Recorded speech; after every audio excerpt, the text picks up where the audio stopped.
Assalamualaikum warahmatullahi wabarakatuh. Oke,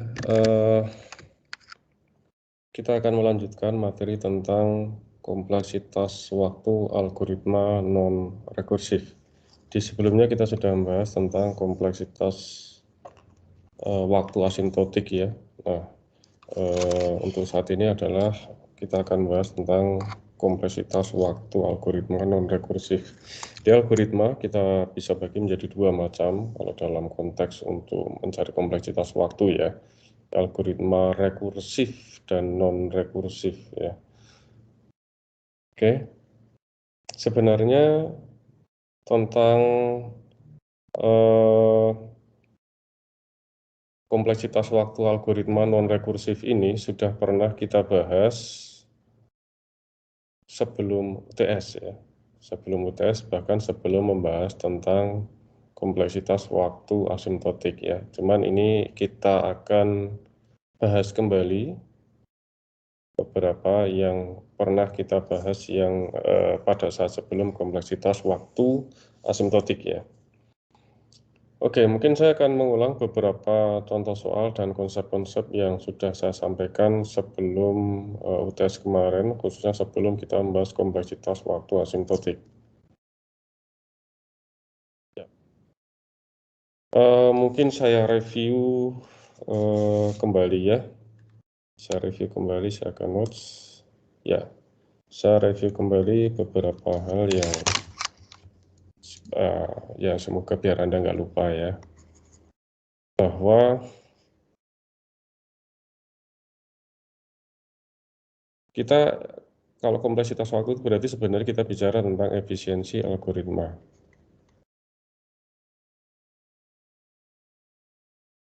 Ya, ini mengulang saja ya.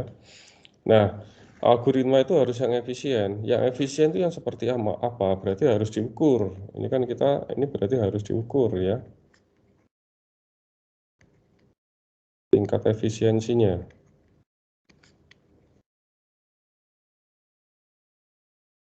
Ya kan? Harus diukur tingkat efisiensinya. Dengan apa? Ya. Efisien di sini kan artinya bahwa waktu eksekusinya itu secepat mungkin ya, secepat mungkin yang kita inginkan. Tetapi kita tidak bisa menghitung running time secara realnya atau real running time-nya. Kenapa? Karena itu akan tergantung pada resource dari komputer itu sendiri, katakanlah hardware-nya, mungkin prosesornya, memorinya, kemudian ya mungkin kalau terkait dengan VGA-nya, yang jelas resource ya. Nah, kemudian juga bisa tergantung pada compiler yang kita gunakan, demikian juga tergantung pada environment yang kita gunakan. Nah, ini tidak independen, padahal yang ingin kita ukur itu adalah benar-benar pure dari algoritmanya sendiri. Oleh karena itu, kita mengukurnya dengan apa yang disebut sebagai kompleksitas waktu.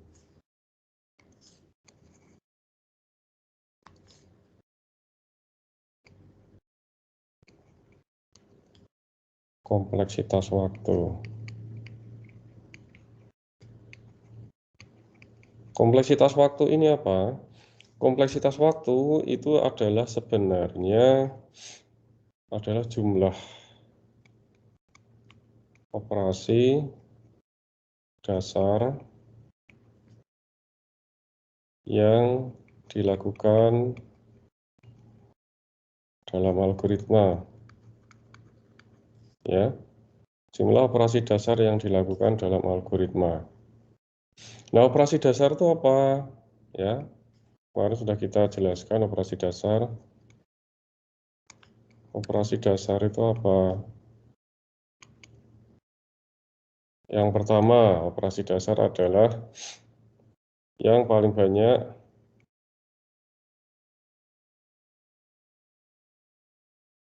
dilakukan, ya, atau yang dominan ya, yang paling dominan.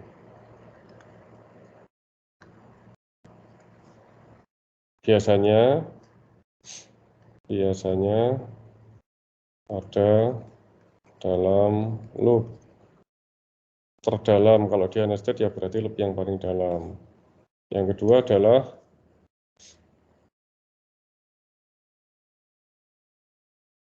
algoritma adalah sebuah instruksi atau operasi yang memang secara logik mendasari dari algoritma itu, atau yang memang berdasarkan definisi itu adalah algoritma yang mendasari.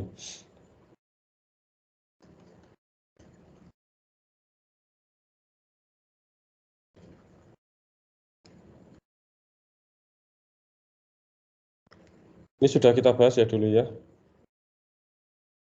Kok aku yang salah ini? Operasi.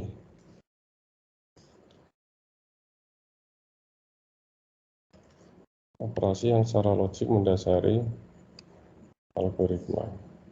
Oke, kenapa ada ininya? Kayaknya, nggak bisa digeser ini. Ya, oke.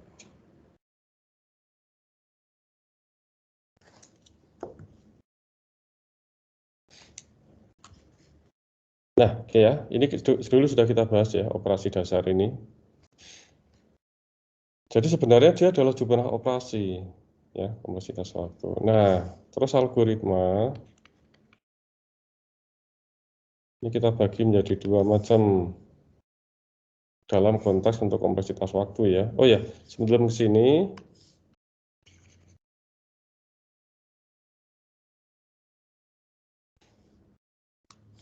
jadi kompleksitas waktu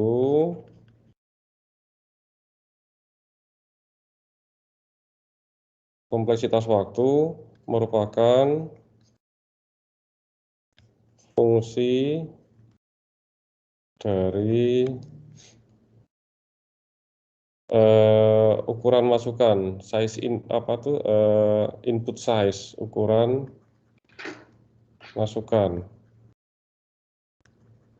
Dalam hal ini biasanya notasinya N ya, belum tentu N ya, misalnya notasi M juga boleh.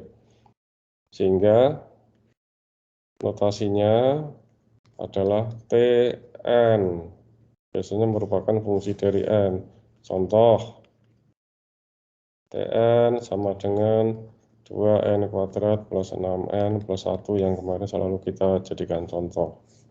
Ya, jadi merupakan fungsi dari N. Nah, kemarin kita sudah bahas kompleksitas waktu asimtotik. Itu apa? Ini beda lagi. Kompleksitas waktu asimtotik adalah apa itu namanya? Kita itu melihat dari sisi trennya, growth-nya, ya. Jadi di sini kita melihat kompleksitas waktu, growth ya, pertumbuhan kompleksitas waktu, pertumbuhan, kok tulisnya, pertumbuhan kompleksitas waktu,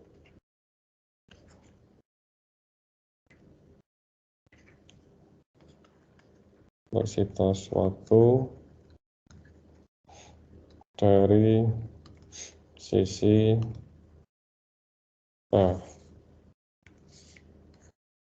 pertumbuhan kompleksitas waktu untuk N yang semakin besar, gitu ya. Untuk N yang semakin besar dan semakin besar, nanti growth-nya, pertumbuhannya seperti apa. Notasinya apa? Bisa big O, big omega, dan big theta. Gitu ya, kemarin kita sudah bahas ini ya. Big O, contohnya big O, misal big O sebuah fungsi dari N gitu ya. Nanti big omega, kok ini big theta, tulisan big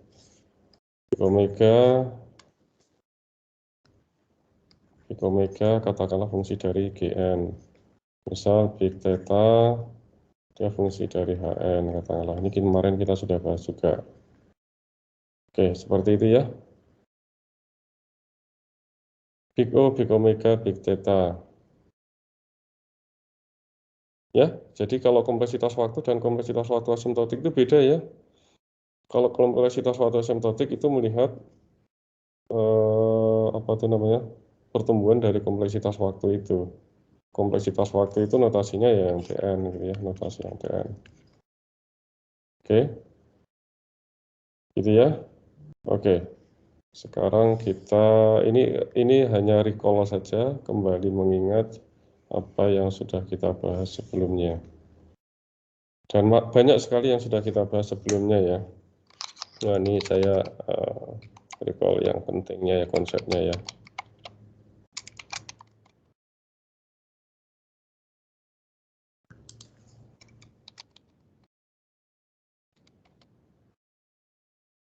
Non itu maksudnya non rekursif ya, saya tulis non. Ya, oke. Kita kembali lagi ke slide.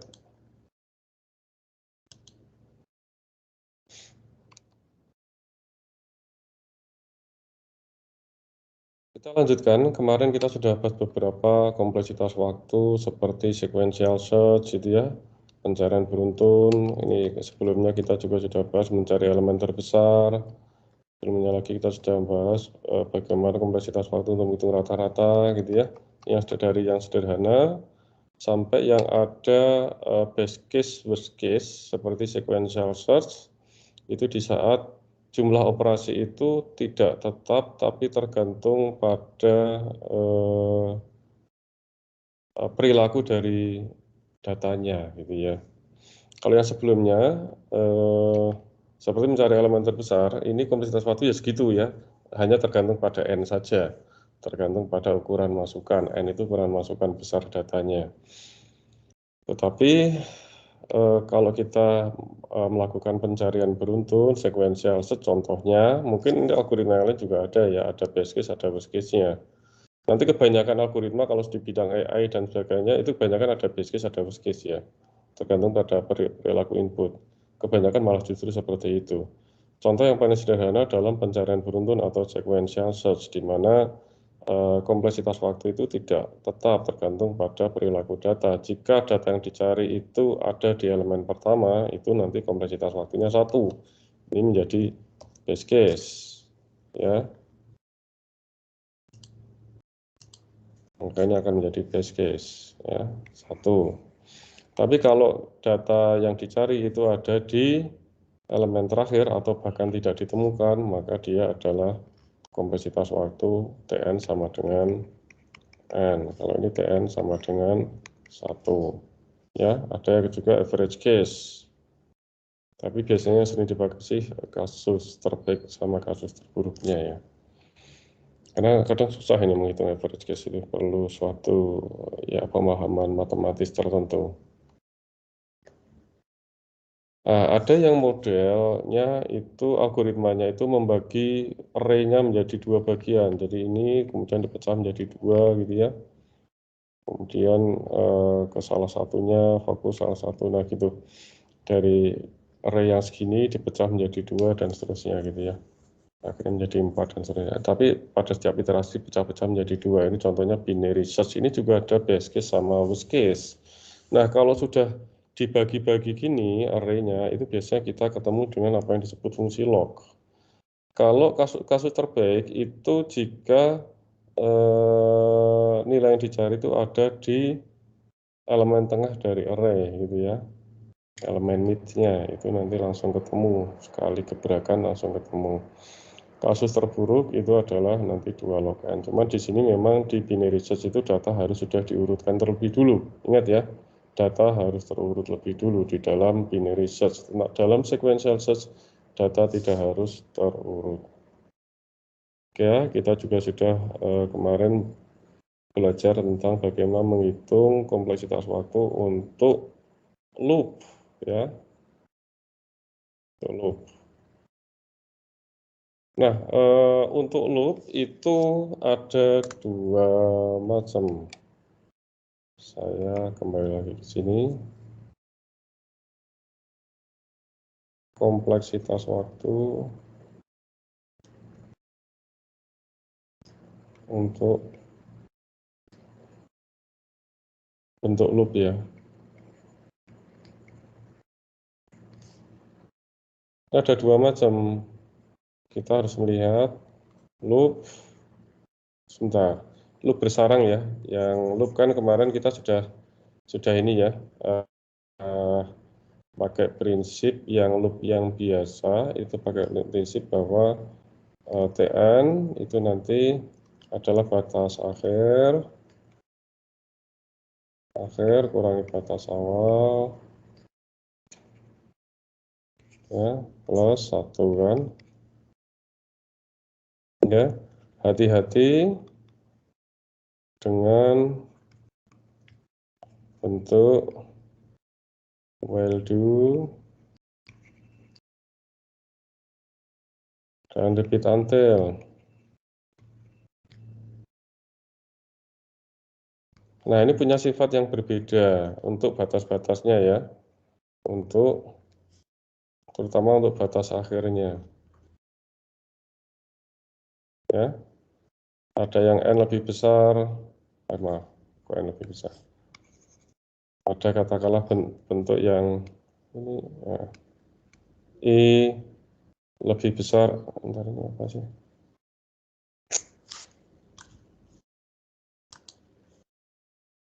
Ini sepertinya ini nih. Saya harus matikan ini nih, apa tuh?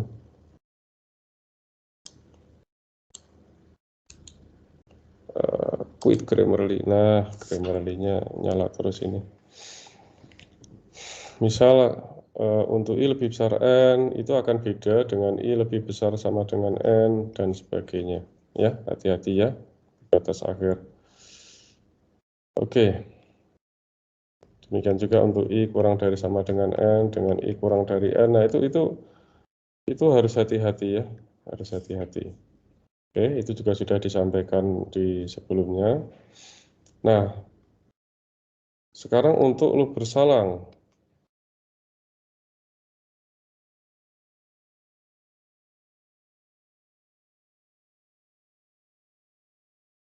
Untuk loop bersarang ya, yang nested loop. Yang nested loop itu kita harus lihat dari dua sisi. Yang pertama, oke, saya kemarin istilahkan yang loop independen. Coba buka lagi, kemarin itu yang gimana? Ada dua loop yang dependen. Atau saya tulis lagi lah. Loop independen itu yang gimana? Loop independen itu adalah kalau loop dalam dan luar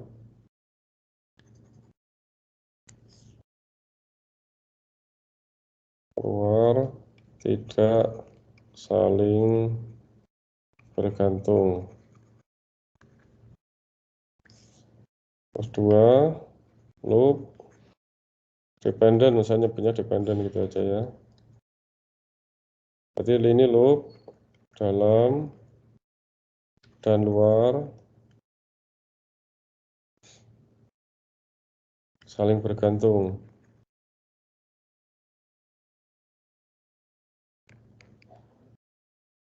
Ya. Nah, ketergantungannya ini, ketergantungan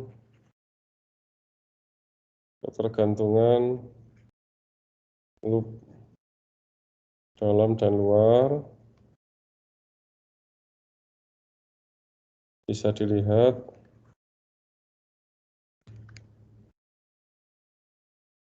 dari indeksnya, indeks dalam loop. Ya, ini juga dulu sudah saya contohkan yang independen yang bagaimana, yang dependen yang bagaimana ya. Ya, ini mungkin saya akan concern dalam pertemuan ini semungkin beberapa contoh sederhana, beberapa contoh untuk yang loop yang dependen ya. Kalau loop independen ini relatif mudah, tinggal dikalikan aja. Loop dalam kalikan loop luar gitu ya, banyaknya operasi dalam loop dalam kalikan yang loop luarnya berdasarkan indeksnya itu. Nah, yang ini loop dependen. Ini yang mungkin saya akan concern ke loop yang dependen ini agak perlu trik ya. dalam menentukan kompleksitas waktu untuk loop yang bersarang, khususnya yang dependen. Ya, oke. Saya ini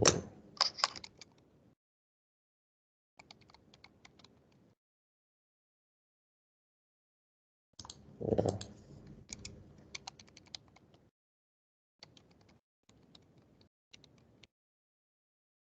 Ya, oke. Loop bersarang yang dependen. Kita lihat slide kembali. Nah,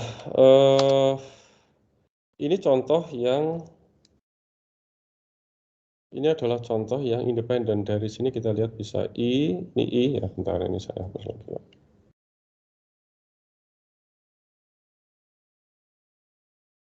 Ini I, ya. Ini yang loop dalam, ini yang loop luar, loop dalamnya J, loop luarnya I. Ini kan di sini I dan di sini J. Jadi ini gimana? Ini independen. Caranya gimana dulu sudah kita bahas, ini mudah, loop dalam kali loop luar kan. Ya, Anda tahu loop dalamnya yang mana? Ya, ini lebih dalam lagi, sorry, ini ada 3. Ya, ini IJK ini semuanya independen. Dulu sudah kita bahas ya kan ini ya. Tinggal loop dalamnya berarti ini operasi dasarnya kan. Operasi dasarnya dilakukan berapa kali? Kalau ini kan tinggal batas atas, batas akhir kurangi batas awal tambah 1 kan. Jadi N min 1, ini kan tinggal loop yang paling dalam itu adalah batas apa itu namanya, batas akhirnya N kurangi 1 plus 1 gitu, kalikan yang luarnya M min 1 plus 1 kalikan yang paling luar M min 1 plus 1. Jadi gimana? Ini TN ya. Bentar.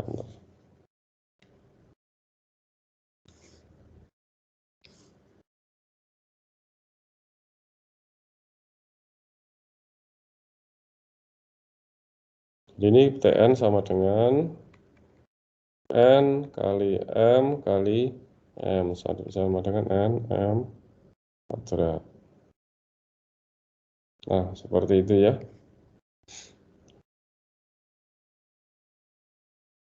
Oke.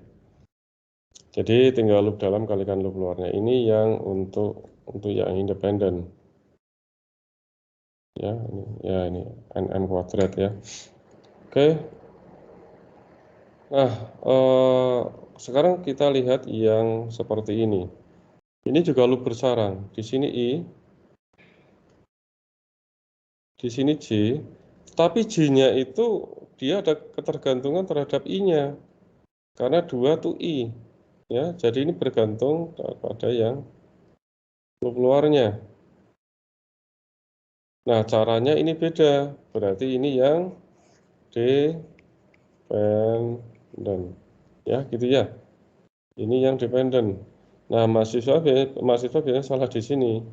Biasanya langsung dikalikan aja gitu. Berarti Anda bingung nih batas akhirnya gimana? Kan ini I. Nah, itu kan. Dalam kuis sebelumnya saya lihat banyak yang menganggap kalau seperti ini ya langsung dikalikan loop dalam kalikan loop luar. Jadi dianggap loop independen. Nah, ini yang salah. Ya. Jadi dilihat dulu kalau seperti ini, berarti ini adalah yang dependen. Nah, dependen gimana caranya? Anda bisa buka lagi. Yang contoh yang dulu ini kalau nggak salah sudah saya bahas, memang sudah saya bahas di coba Anda bisa lihat video yang sebelumnya, disimak. Ini sudah saya bahas bagaimana penyelesaiannya. Ya, nanti saya juga akan membahas, ini juga sudah dibahas dalam pertemuan sebelumnya sebentar. Ya, ini sudah ya, ini yang dependen. Nah, saya akan bahas contoh lain yang dependen ya. Ini independen ya. Kalau seperti itu coba dilihat. Ini while I, ini yang loop luar. Nah, ini J tapi tidak mengandung I yang luar. Jadi ini independen, ini gampang. independen. Sudah dipasang, nggak salah. Ya, ini juga sudah. Ini tidak loop yang bersarang, lebih mudah. Bukan loop yang bersarang. Cuman Anda harus perhatikan ini ya, batas atas, batas bawah ya. Batas atas, batas bawahnya. Oke, ini. Ini kalau yang apa tuh namanya? Kalau kita ada J plus bukan J plus 1 tapi J plus 2. Ini rumusnya ya. Nah, Anda bisa pelajari itu. Nah, oke. Sekarang untuk loop yang dependen. Nah, ini yang akan kita bahas sekarang. Yang loop dependen yang perlu trik ya. Kita lihat I sama dengan 2 atau N plus 2. Di sini J sama dengan I min 1. Nah, oke. Ini I, di sini J, tapi di sini ada, ya tergantung pada I lagi. Gitu ya. Jadi ini bagaimana? Oke, saya akan coba pindah ke notes ya, ke catatan tadi, catatan tangan untuk pengerjaannya. Bentar. Untuk yang soal ini ya.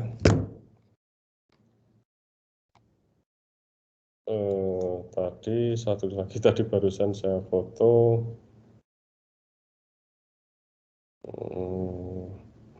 Biar nggak bolak-balik layar, bisa foto aja. Oke, tadi soalnya adalah ini algoritmanya ya, ini potongan algoritma aja ya. 2 ya.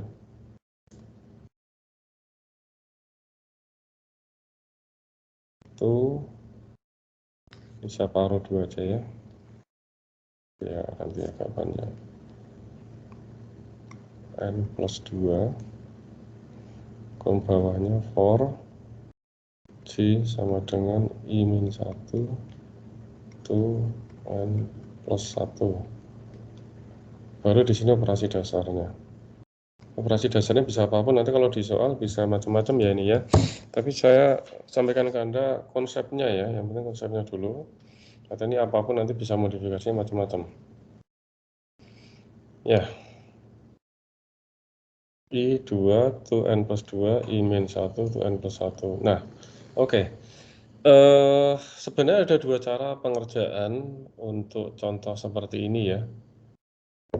Ini contoh yang kemarin saya berikan, itu maksudnya contoh pengerjaan untuk seperti ini yang saya berikan di sebelumnya adalah cara lebih intuitif gitu ya. Kita lihat loop luarnya, kita misalkan ya, N-nya itu berapa? Biar nggak banyak, N-nya 3 aja ya. N-nya 3. Nah, sekarang ini. Berarti sekarang ini N-nya 3 ini kita misalkan ya, ini misal. Ya, berarti I2 nantinya itu sampai dengan N plus 2 kan? Berarti sampai dengan I-nya itu, kalau N-nya 3 berarti sampai dengan I-nya 5. Waduh, contohnya terpanjangan. Ya nggak apa-apa. Ya, oke. Sekarang gini. Kita lihat J-nya. Sekarang. Pertama kan I-nya 2. Sekarang J-nya. J-nya kan I min 1. Berarti dimulai dari 1. I-nya 2 kan sekarang. Sampai dengan N plus 1. N-nya 3. Berarti ini sampai dengan 4. Ada berapa operasi? Nah, ini.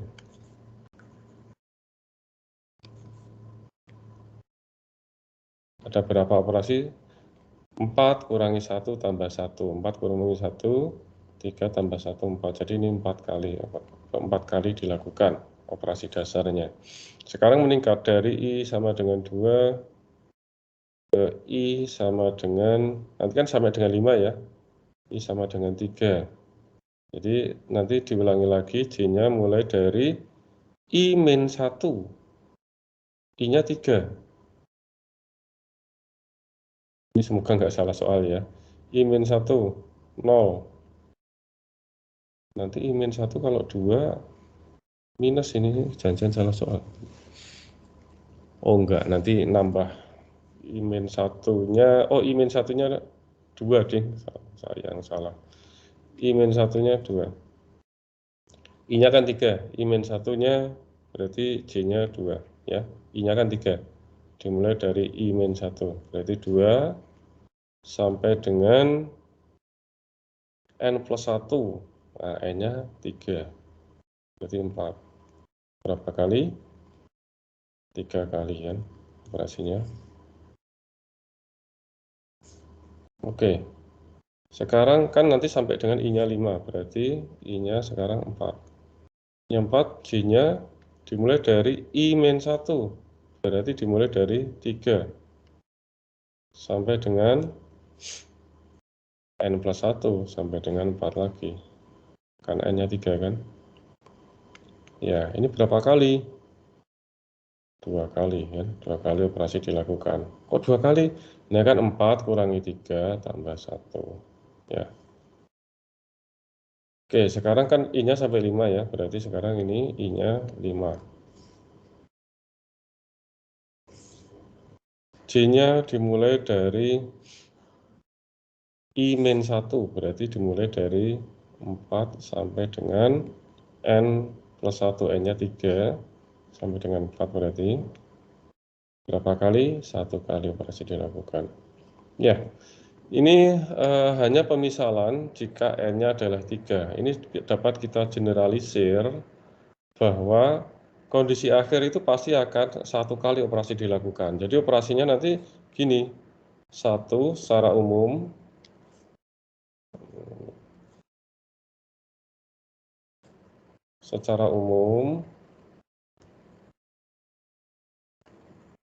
kita bisa rumuskan bahwa Tn itu adalah nanti 1 tambah 2 dan seterusnya. Ini kan 1 tambah 2 sampai dengan, ini contoh 4. 4, oke. 4 itu kita lihat posisi terhadap N-nya. N-nya 3, di sini 4. Berarti N plus 1 kan. Jadi sampai dengan N plus 1. Ya. Atau kita bisa tuliskan 1 tambah 2 dan seterusnya tambah N plus 1 kan. Betul kan? Kan sebelum N plus 1 N. Katakanlah ini 5, berarti kan di sini 4. Misal gitu kan. Berarti ini 4. Kalau di sini apa itu namanya? N-nya 3 ya berarti di sini 5 kan gitu kan. 1 2 3 4 5 kan gini ya, 1 2 3 4 5, kita pandang ini N plus 1 ya, di sini N-nya kan, ini N-1, ini N-2 kan gitu ya. Dan seterusnya kan gitu. Ya. Gini kan. Pokoknya terurut seperti itu. Oke.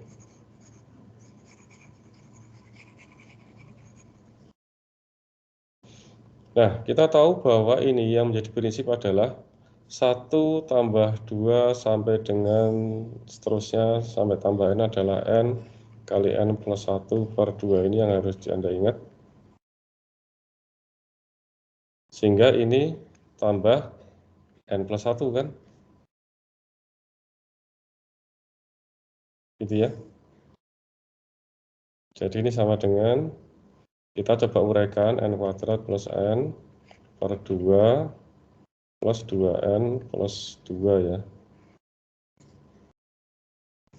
Ini sama dengan N kuadrat plus 3N plus 2 per 2. Ya. Oke, nah udah selesai. Nah, ini adalah big O apa? Kalau ditanyakan, ini big O N, sebentar tadi, big O N kuadrat, ini biar nggak nerjang ininya. Nah, ya, big O N kuadrat. Ya, ini kan N kuadrat. Anda boleh, sebenarnya nggak salah Anda katakan big O N pangkat 3, tetapi menjadi tidak berarti. Anda cari yang batas paling dekat dengan ini. Kalau ordo ya, kalau ini ordonya 3, ordonya 2, artinya polinomialnya ordonya 2, N kuadrat plus 3N plus 2, Berarti Anda nanti big O N kuadrat.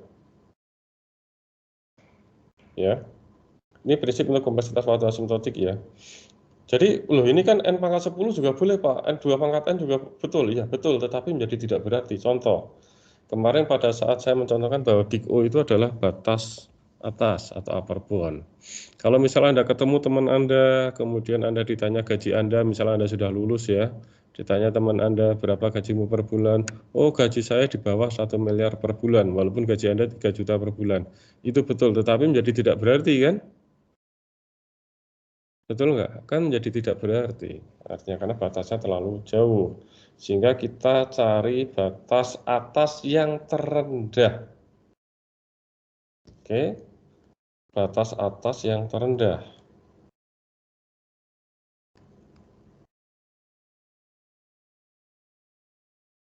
Dengan juga omega. Omega nanti batas bawah kan omega, big omega itu batas bawah ya, batas bawah yang tertingginya. Jadi ini big O N kuadrat. Kan ini betul kemarin sudah bisa kita buktikan bahwa polinomial dalam N kuadrat itu adalah big O N kuadrat kan? Ya, ini big O N kuadrat. Jangan big O N pangkat 3, nanti justru menjadi keliru. Ya itu betul, cuman dalam praktek itu menjadi tidak berarti. Ya tidak ada artinya gitu ya. Kalau Anda memberikan batas atas yang terlalu tinggi. Jadi carilah batas atas yang paling rendah. Jadi big O N kuadrat. Ya, nah kalau misal big omega ya boleh aja big omega N kuadrat. Tetapi biasanya seperti yang saya sampaikan kemarin, biasanya dipakai big O kalau memang bisa big O. Tetapi kalau big O-nya kita nggak jelas ya kita bisa pakai big omega. Ya. Kenapa big O yang kita pakai kemarin di pertemuan kemarin sudah kita bahas. Ya, seperti itu. Ini untuk soal yang ini. Nah,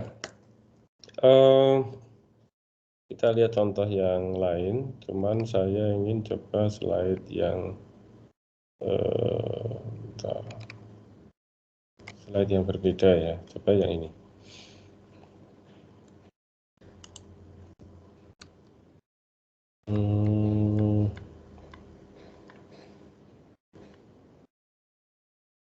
Ya, misal ini ya. Ini adalah algoritma untuk mengecek ya, checks whether all elements in a given array are distinct gitu ya.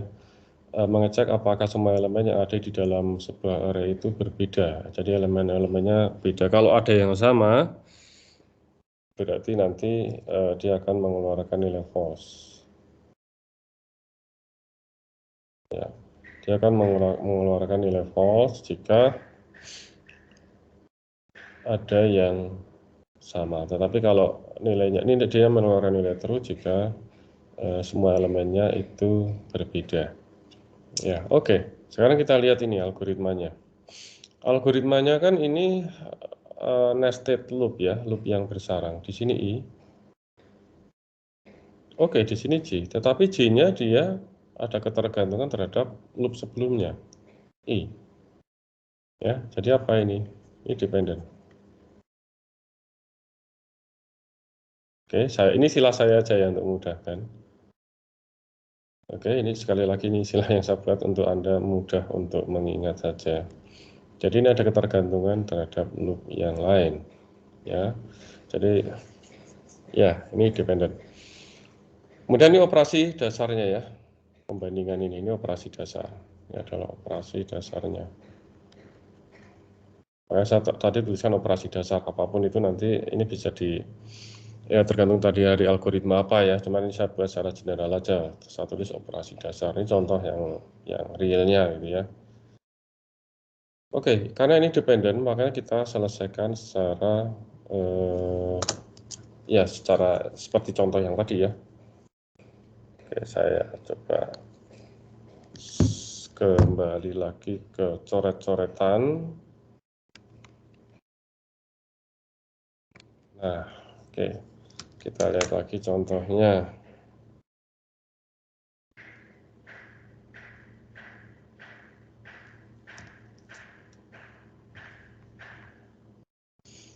Oke, algoritmanya adalah for I Berapa ini? 0. Saya tadi udah foto ya tadi, biar nggak bolak-balik layar. O, J, I plus 1, itu N minus 1, D, F, AI sama dengan AJ. FAI sama dengan AJ. Kemudian ini return false ya.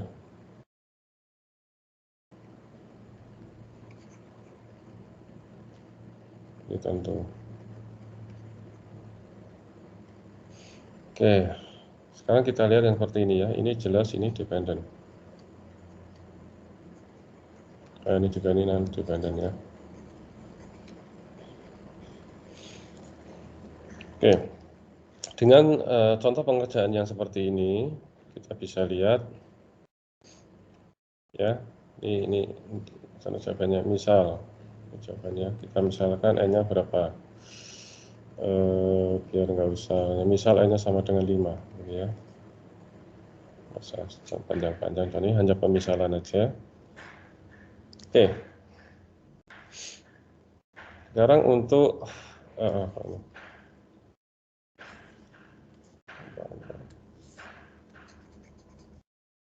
medium aja ya. Ya, oke. Untuk I sama dengan 0 ya. Ya, untuk I sama dengan 0. Nah, nanti I-nya itu akan sampai dengan N-2. N-nya kita misalkan 5, jadi nanti sama dengan I-nya sampai dengan 3. Sampai dengan 3. Nah, sekarang J. J-nya I plus 1. Nah, berarti I-nya 0, jadi ini 1. Sampai dengan N-1. N-1 berarti sampai dengan 4. Berarti berapa kali? 4 kali kan? 4 kali dilakukan operasi dasarnya. Kemudian untuk I-nya sekarang meningkat, I-nya 1. Berarti J-nya dimulai dari I plus 1. I plus 1 kan, I-nya dimulai dari I plus 1, berarti mulai dari 2 sampai dengan tadi N-1. N-1 N-nya adalah 5, jadi sampai dengan 4. Jadi ini 3 kali. Sekarang I-nya, kan nanti I-nya sampai 3 ya, sekarang I-nya 2. J-nya ini dimulai dari I plus 1. I plus 1 berarti dimulai dari 3 sampai dengan 4. Nah, ini berapa kali? 2 kali. I-nya sama dengan 3. J-nya I plus 1 berarti sama dengan 4, dari 4 ke N-1. Nah, ini nanti 1 kali. Oke. Kita lihat bahwa Tn itu adalah nanti ini dimulai dari 1, 2, 3, 4. Nah, 4 ini posisinya apa terhadap N? N-nya 5, di sini 4. Berarti sampai dengan N-1 kan? Ini sama ini dengan di sini nih.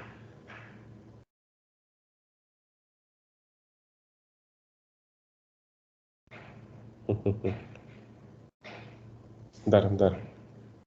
Saya pause, bisa pause dulu nggak ada ini? Aduh, sebentar ya, sebentar. Ada tamu.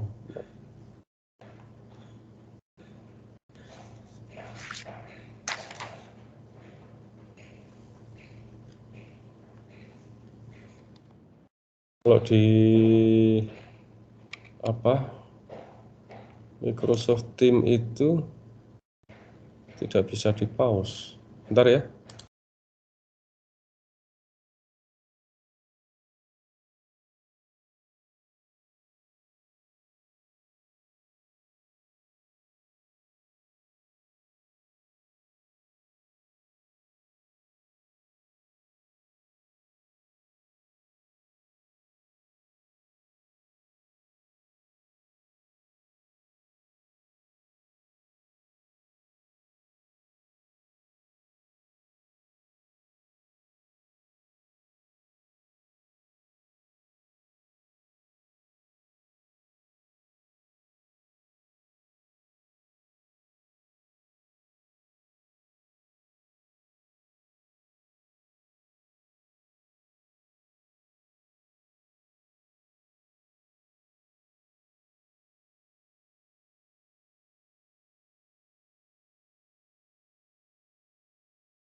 Ya, mohon maaf, kita mulai lagi ya.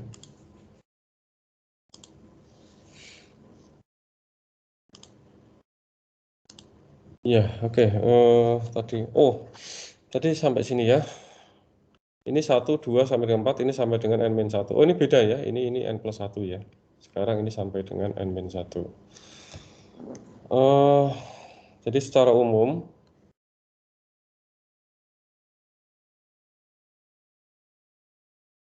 umum ini kita bisa tuliskan. Ini 5 itu n sama dengan 5 itu hanya sebagai contoh ya, supaya kita tahu nih kondisi akhir dari loop itu. Bukan kondisi akhir. Jadi ini 1 tambah 2 tambah 3 tambah 4 ini kondisi akhir dari deretnya itu nanti gimana posisinya terhadap n. Ini kan 4 kali. Di sini n-nya 5. Berarti ini adalah n-1. Dimulai dari berapa? Dimulai dari 1. Jadi kita bisa rumuskan Tn itu sampai dengan 1 tambah 2 dan seterusnya sampai dengan n-1. Oke. Kita tahu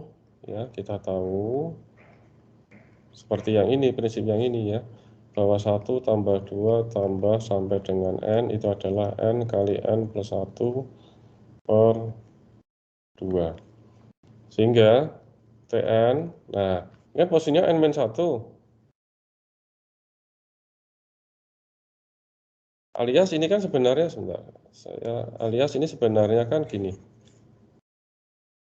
Kita tahu ya ini kok kita tahu. Nah ini kan 1 tambah 2 tambah dan seterusnya tambah n-1 tambah n itu kan sama dengan n kali n plus 1 per 2 kan gini tuh. Ini kan di sini kan posisinya pasti n-1 kan. Di sini n-2 kan gitu kan. Nah, sekarang kita Tn-nya itu ada posisinya adalah di sini. Ini adalah Tn. Sehingga ini gimana Tn-nya? Lanjut di sini ya. Jadi Tn-nya adalah ya n kali n plus 1 per 2 kurangi n-nya kan. Karena Tn-nya ada di sini. Kurangi n.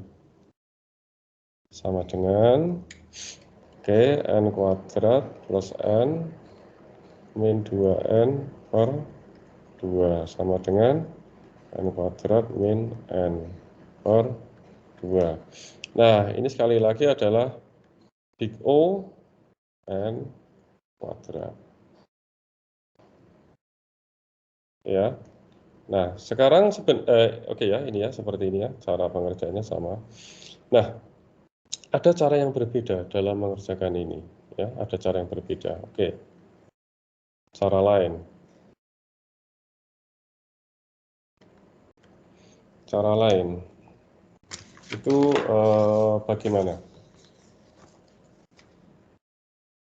Oke, kita bisa lihat di slide ini.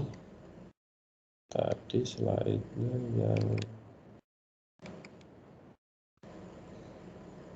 yang ini, yang ini ya. Nah, di sini ada. Anda bisa lihat di slide ini slide-nya sudah ada di LMS ya. Sudah saya upload di LMS. Nah, Anda bisa pakai cara ini juga bisa. Jadi ini langsung ke definisinya. Sebelumnya Anda harus tahu dulu, Anda bisa lihat nanti simak di perumusan dasar dalam sigma ya. Kalau sigma ini I dari 1 sampai dengan U gitu ya, contohnya ini CAI. Nah, ini karena C itu posisinya sebagai konstanta, karena nggak ada indeks I-nya, jadi ini bisa keluar. C sigma, kemudian ini AI. Ya, karena ini kan ini I.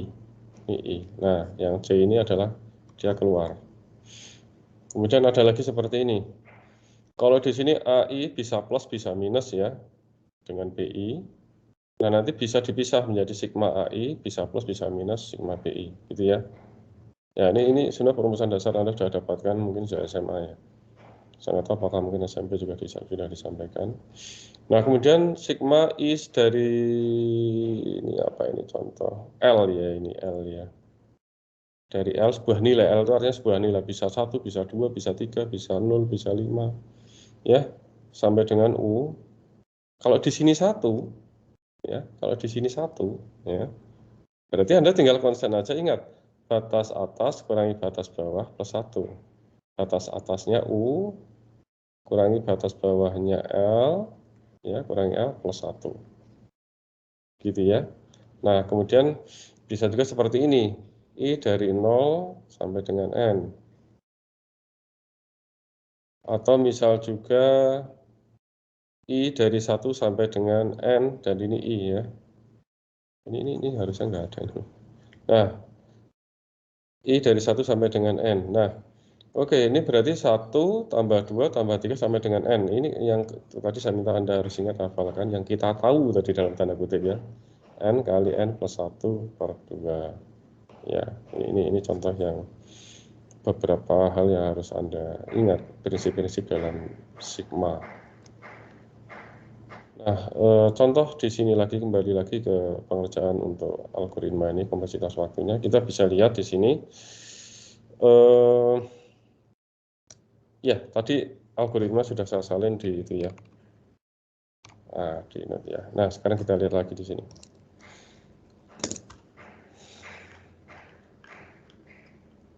Nol sampai N min 2.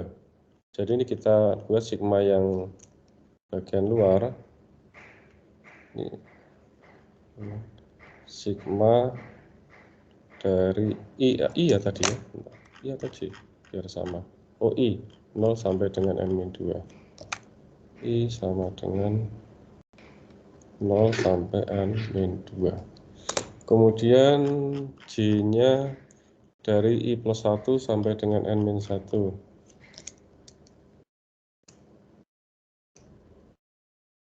J I plus 1 sampai dengan N min 1. 1. Oke. Ya, gitu ya. Ini satu. Ini karena ini dihitung kompleks apa tuh namanya, operasi dasarnya kan 1 kali. Kan operasi dasarnya 2 kali, nanti kalikan 2. Operasi dasarnya memang 1 ya. Nah, oke. Nah, dari definisi itu kita bisa nanti gini ya. Ini agak panjang Pak, nanti caranya. Oke, ya. Ini sekarang ini tadi apa ini? I plus 1 ya. Ya, ini I, bukan C ya. Nah, I plus 1. Oke, sekarang ini 1, tadi berdasarkan yang definisi tadi ya, ini kan 1. Berarti ingat batas atas kurangi batas bawah plus 1 ya.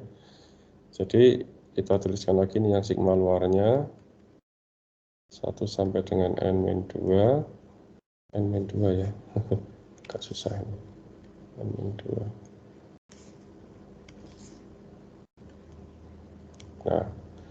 Nah, ini berarti gimana? Ini N min 1. N min 1 kurangi I plus 1 plus 1 gitu kan. Nah, atau sama saja dengan sigma 1 ini N min 2. Nah, ini N min 1 min I ya. Ya, oke.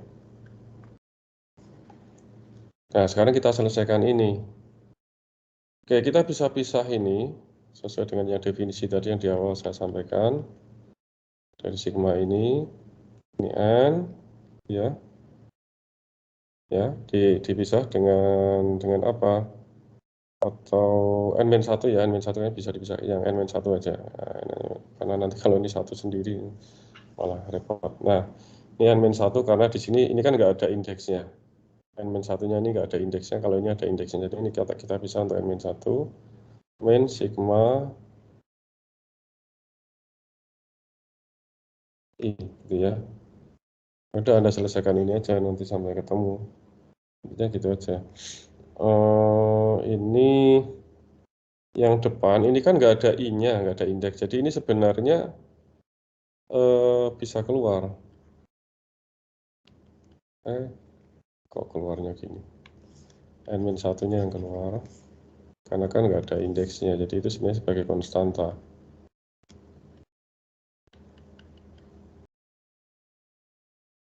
N-1 min.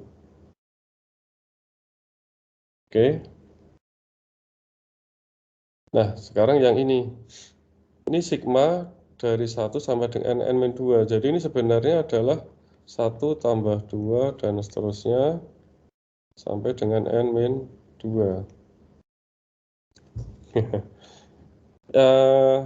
Anda ngerjainnya bisa pakai cara saya tadi, atau Anda pakai rumus SN juga boleh. Cuman ini harus agak apa ya, agak tricky ya.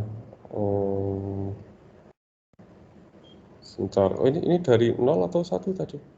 Bentar, kok saya miss. Oh, dari 0. Oh, ini saya tulis 1. 0, 0, mulai dari 0, mulai dari 0 ya. Ini berarti mulai dari 0. Berarti ini mulai dari 0, 0 plus ya. Nah, ya, Anda bisa aja pakai rumus yang saya tadi, yang satu kita tahu bahwa 1 tambah 2 sampai itu ya gitu ya. Atau Anda pakai cara yang berbeda. Saya mau pakai pure rumus ya. Oke, Anda harus hafalkan rumus kalau gitu. SN rumus deret aritmatika ya. Itu sama dengan 2A plus N-1B. Ini juga bisa Anda pakai rumus ini. Atau pakai rumus yang tadi.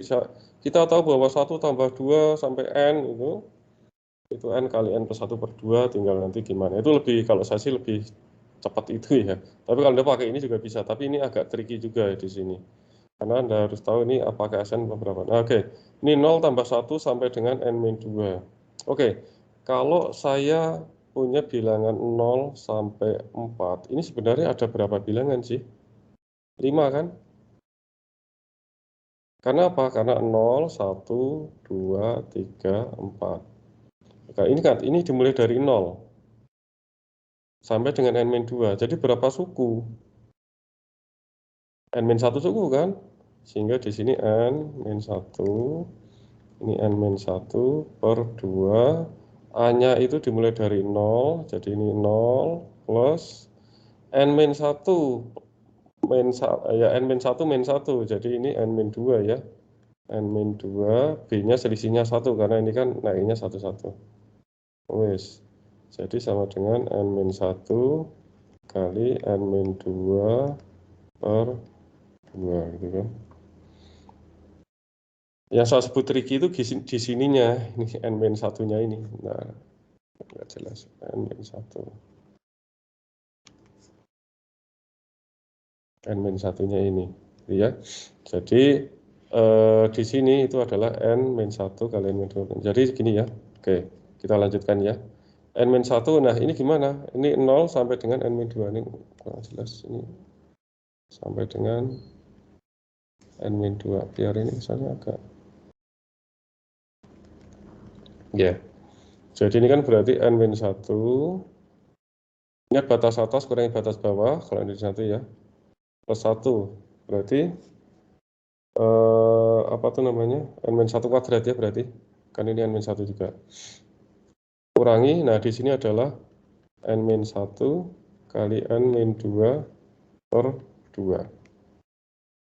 Nah, coba kita lihat lagi yang di slide tadi ya. Nah, ini kan sama ya. N1 kuadrat kurangi ini. Nanti wes Anda akan dapatkan ini ya. N kali N-1 per 2. Silakan Anda maaf ini. Silakan Anda lanjutkan, nanti akan didapatkan N kali N-1 per 2. Ya, ini sebenarnya sama dengan N kuadrat min N per 2. Sesuai yang ada di slide itu. Ini big O, N kuadrat.